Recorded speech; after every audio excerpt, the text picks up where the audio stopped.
হরে কৃষ্ণ বন্ধুরা, আমাদের প্রত্যেক ভাদ্র মাসে শনি বা মঙ্গলবারে পাতা পোড়াতে হয়, কলার পাতা।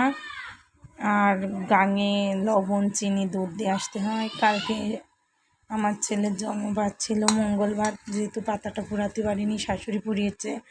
কলার পাতা তাল দিয়ে পুড়িয়েছে।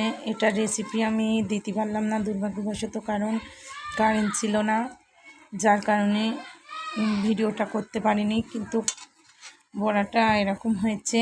আর এটা বানিয়েছে মদনা কলা দিয়েছে, নারকেল কুড়া, চালের গুঁড়ো, আর হচ্ছে তাল গুলায়ে পাতাটায় তেল লাগাইয়ে পাতার পর দিয়ে উল্টায় দিয়ে তারপরে গরম, তারপরে এইভাবে পুড়াইছে।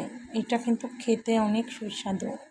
যদি আপনারা বাসায় বানিয়ে খেতে চান তাহলে বুঝবেন, ট্রাই করে দেখেন। আমার কথা শুনে সত্যি খুব সুন্দর লাগে। এটা হয় 5টা, 3টা কিংবা 7টা পোড়াতে হয়। আমার শাশুড়ি 5টা পুড়িয়েছিল। খেতে কিন্তু খুব সুন্দর হয়েছিল, অসাধারণ। আপনারা ট্রাই করে দেখতে পারেন। ধন্যবাদ বন্ধুরা।